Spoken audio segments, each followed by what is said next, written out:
All right, welcome back to the deep dive. Today we're diving into a fascinating survey paper all about intelligent agents and LLMs. And I think it's safe to say everyone listening is here because they want to be on the absolute cutting edge of this stuff. Absolutely. And the thing that really sets this survey apart is that it gives us this brain-inspired modular architecture for understanding these agents. So we're not just getting a surface level overview. We're really looking at the design principles, the innovative ideas that are driving this whole field forward. So let's start with that then. This idea of a modular, brain-inspired architecture, it's kind of the foundation of the whole survey, right? It's how they're saying we should think about intelligence in these systems. So how does that analogy actually work? Well, the basic idea is that you have specialized components, whether it's the human brain or these AI agents, and the interaction of those components is what gives rise to complex intelligence. So what the survey does is it draws these parallels between the functions that we see in these agents, like perception, cognition, action, and it kind of maps those onto analogous functions in the brain. And that gives us a framework for dissecting these systems, understanding how they work, and really importantly, where the innovation is happening.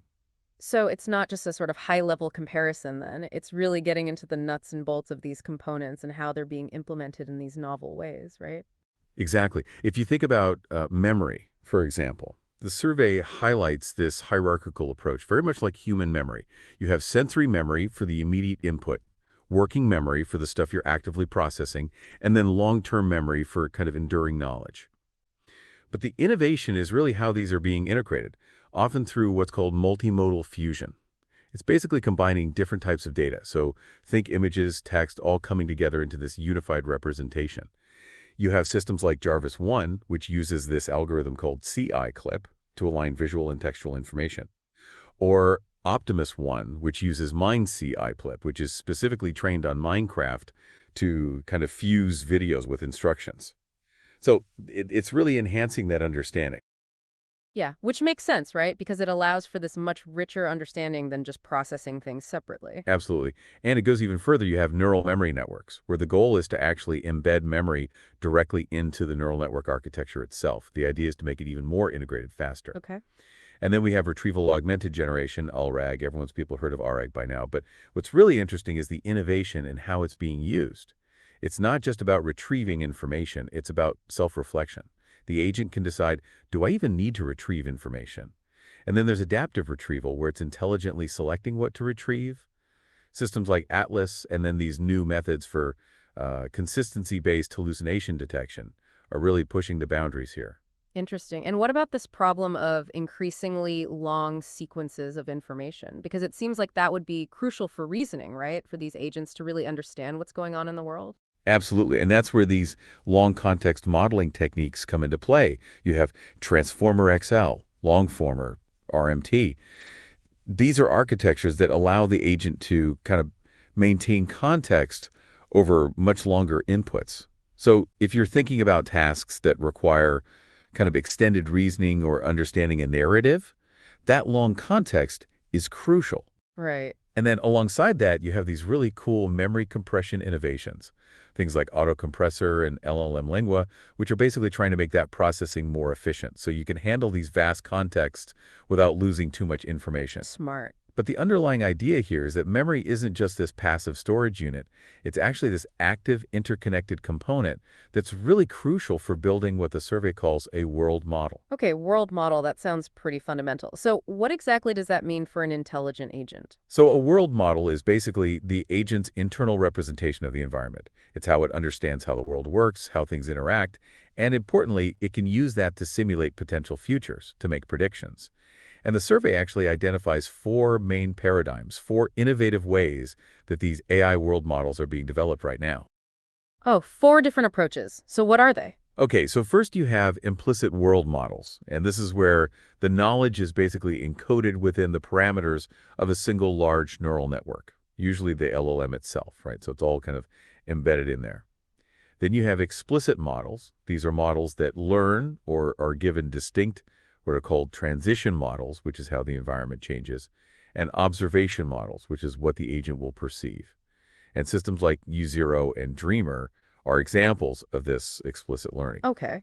And then you have simulator-based models, and these are models that rely on an external simulator to kind of be the source of truth about how things work. And that simulator could be the real world, right? But it could also be something like Appian, which simulates robotic environments. And then finally, you have hybrid or instruction-driven models. These models kind of combine those learned components with maybe external knowledge bases or predefined rules. So it's kind of a mix of different approaches. Wow, so there's really a lot of diversity in how these agents are building their internal understanding of the world. What are some of the key innovations here and also maybe some of the challenges that researchers are still trying to overcome? Well, the real innovation is in this cross-module integration.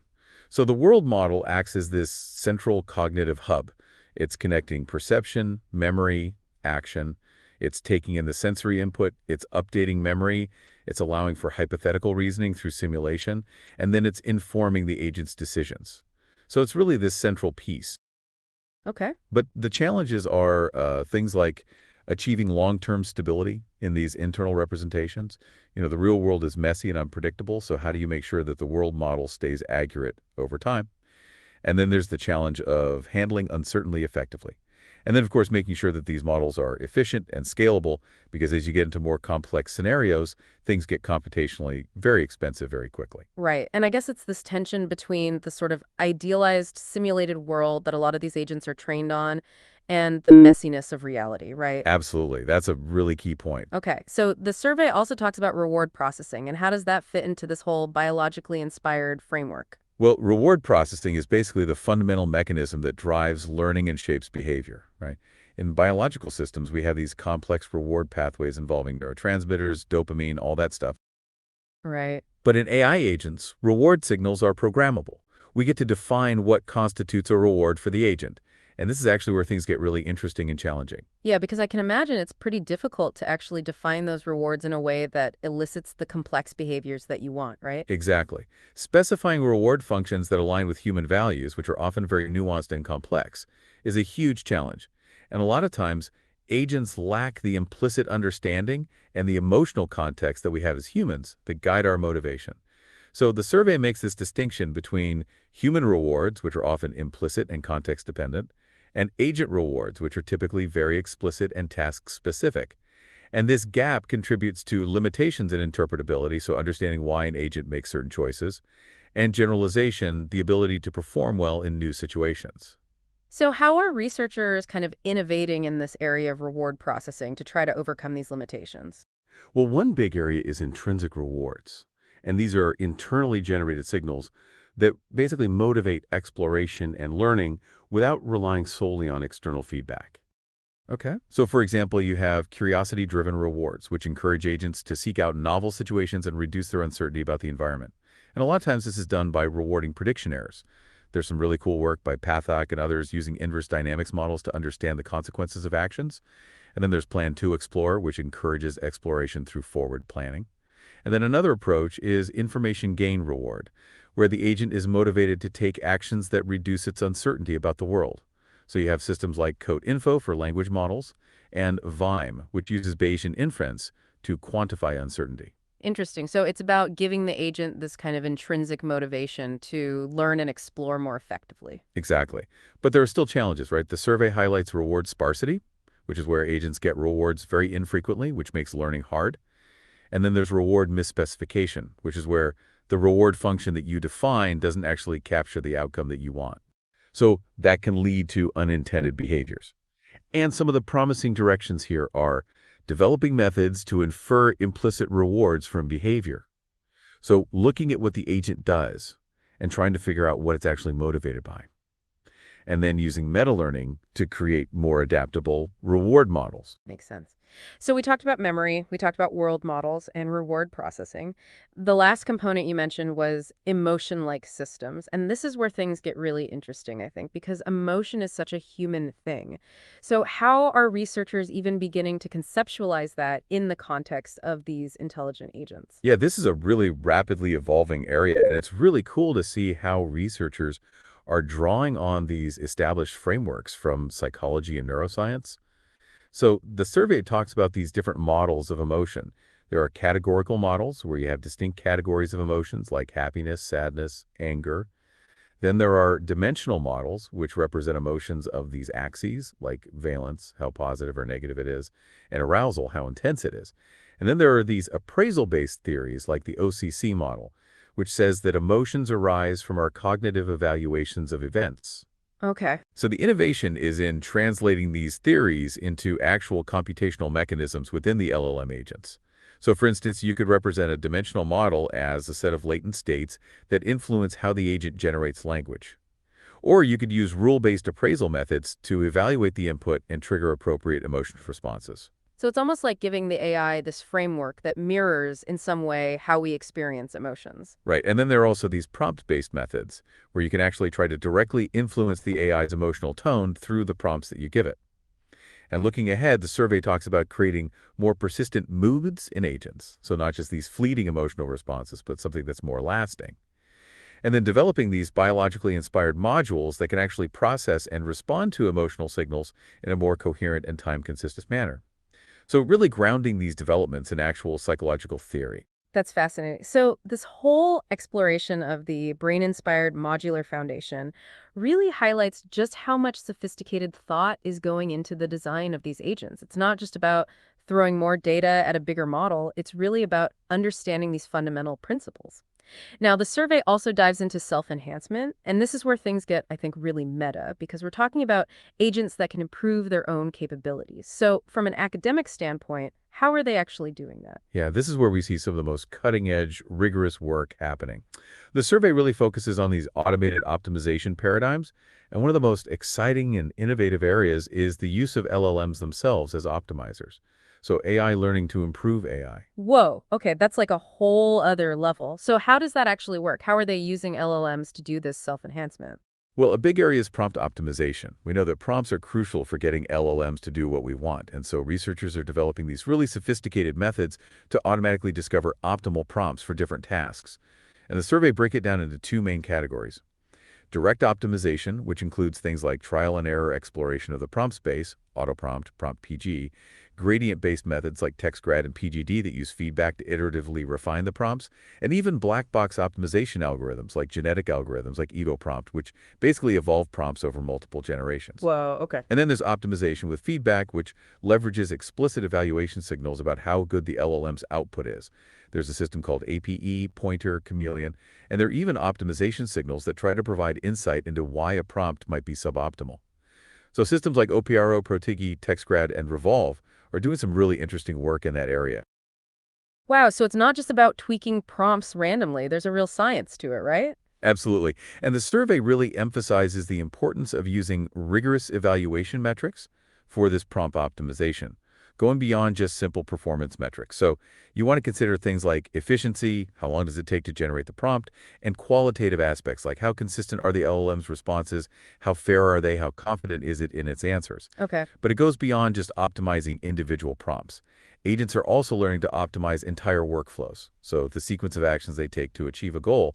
And there are these really innovative representation paradigms for these workflows, things like graph-based structures, GPTs-Warm, neural network-based models, DALL-E, and even representing workflows as executable code, AFLW, AAS. So you're really getting this more flexible and complex problem-solving ability. Yeah, interesting. And what about this idea of tool learning, which seems like it would be essential for these agents to interact with the real world, to actually do things, to expand their capabilities? Yeah, absolutely. Tool learning is really seen as this critical component of autonomous improvement. And the survey kind of breaks it down into three key areas. Tool discovery, which is the ability to find the right tool for the job. And you have these retrieval-based methods that search through available tools, Hugging GPT. And then you have generative methods that can actually hypothesize about potential tools, tool former, tool LLM. Wow. Then there's the creation of new tools, which is even more amazing, where agents can actually go beyond just using existing tools. They can design and implement novel tools to address specific needs.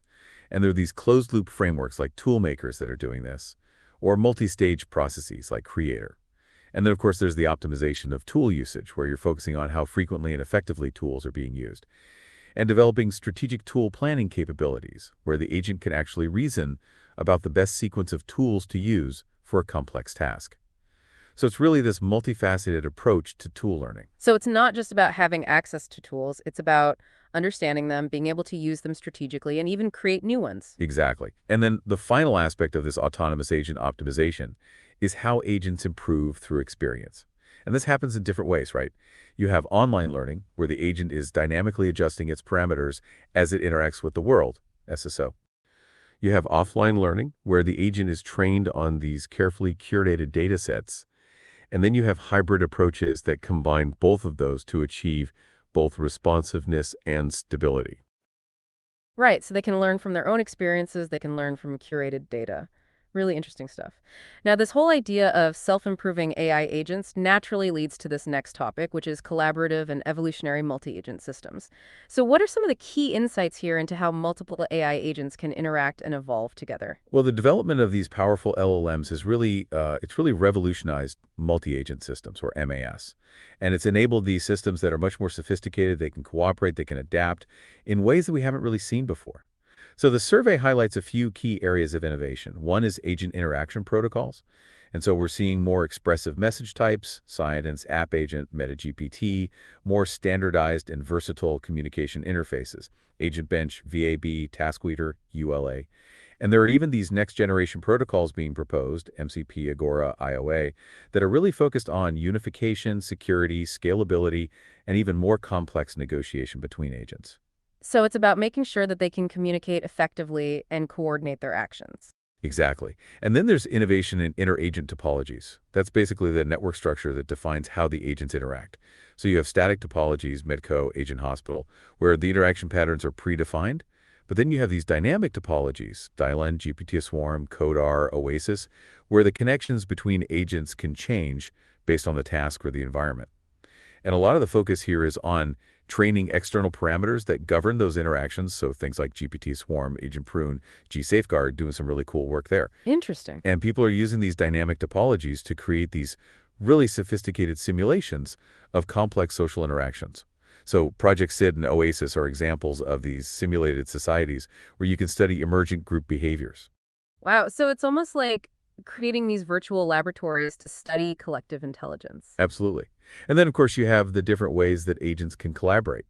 You have consensus-oriented collaborations where the focus is on how agents can reach agreement and integrate their knowledge effectively. And then you have collaborative learning, where agents can actually learn from each other. So through things like peer knowledge construction, sharing experiences, engaging in peer discussions, even learning by observing other agents. So this is really pushing the boundaries of how we think about learning in these systems. And what about the evolutionary aspect of these multi-agent systems? How are they adapting and improving as a collective over longer timescales? Well, one of the things that's really fascinating is this emergence of social norms and role specialization within these simulated agent societies that we talked about earlier. As agents interact over and over, you start to see these patterns of behavior emerge and these expectations, and it leads to a more structured and efficient system. And then there's this really interesting work on things like cultural transmission and even religious transmission within these simulated societies. So looking at how ideas and beliefs can spread and evolve within a group of artificial agents. And that really mirrors what we see in the real world with social dynamics.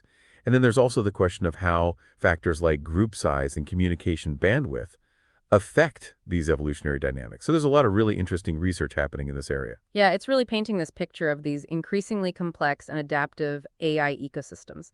But of course, with that complexity comes a need for safety and security. And this is the final area that the survey addresses. So what are some of the key concerns and the strategies that are being explored to ensure that these systems are used responsibly? Right, so safety and security are obviously paramount. And the survey kind of categorizes the threats into two main categories, intrinsic and extrinsic. Intrinsic threats are those that arise from within the agent itself. So things like misalignment, where the agent's goals or capabilities diverge from what we intended. Okay. Poisoning attacks, where someone tries to corrupt the agent's training data or its internal models. Jailbreaking, where you try to trick the agent into producing harmful or unintended outputs. Hallucinations, where the agent generates false or nonsensical information. And misperception, where the agent misinterprets the sensory input or the environment. So those are all really significant challenges, right? How do we actually address those intrinsic threats? Right, so for misalignment, researchers are exploring retraining models with better objectives, They're also looking at training-free methods, like prompt engineering techniques that can steer the agent's behavior, implementing safety layers or guardrails that kind of filter the outputs, and decoding time alignment methods that can influence the generation process. And there are even these really novel approaches like LISA, which tries to provide more interpretability into the agent's reasoning. For poisoning attacks, the focus is on developing more robust training techniques, anomaly detection methods to identify suspicious data, and really rigorous input validation. To counter jailbreaking attempts, researchers are looking at things like input sanitization, adversarial training, and safety fine-tuning. For hallucinations, the focus is on fact-checking mechanisms, retrieval augmentation to ground the agent's responses in reliable sources, and consistency checks to identify contradictions.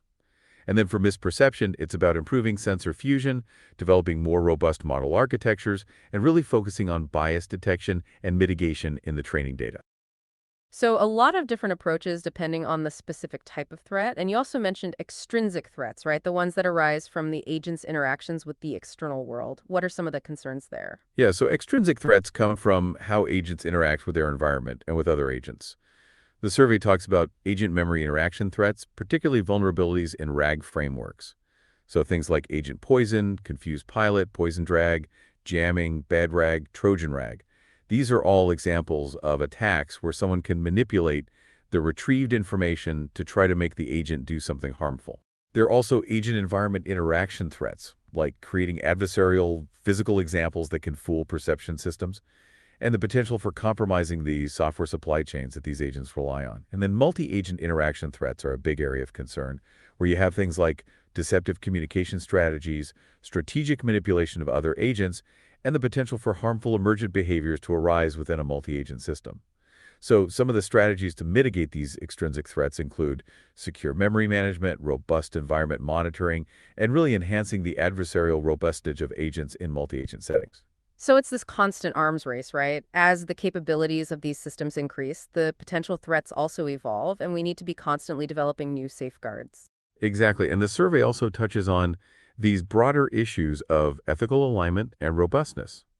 And so it talks about super alignment, which is this idea of goal-driven alignment that goes beyond traditional safety constraints. So how do we make sure that these very capable systems remain aligned with human values, even as their capabilities continue to scale dramatically? And then there's the concept of a safety scaling law, which suggests that the challenges of ensuring safety may actually increase proportionally with the capabilities of the models. So the more powerful they get, the harder it may become to ensure that they're safe. So it's a really crucial area of research that we need to be investing in heavily. Absolutely. So this has been an incredibly deep dive into the forefront of intelligent agent research. To kind of recap, we talked about the innovative modular design of these agents inspired by the human brain. We looked at these cutting-edge techniques for self-enhancement, driven by LLM-based optimization and tool learning. We explored the fascinating world of collaborative and evolutionary multi-agent systems, where you see these complex social behaviors emerging. And then, of course, we talked about the critical importance of AI safety and security and all the different strategies that are being developed to mitigate potential risks. Yeah, it's a really exciting and rapidly evolving field. And I think what's really clear is that the focus is shifting from just creating more powerful language models to creating truly intelligent systems that are autonomous, adaptable, collaborative. And that has implications that go far beyond just technology, right? It's going to affect society as a whole. Absolutely. And I think that leads to this really crucial question that the survey kind of leaves us with, which is, given the rapid pace of innovation in this area, how will our understanding of intelligence, both artificial and biological, continue to evolve? And what new ethical and societal considerations will emerge as these systems become more and more integrated into our lives? Yeah, that's the big question. Yeah. Well, that's a pretty thought-provoking note to end on. For those of you who want to delve even deeper into this research, I highly recommend checking out the survey paper itself and all the resources that it cites. And thanks for joining us on this deep dive. We'll see you next time.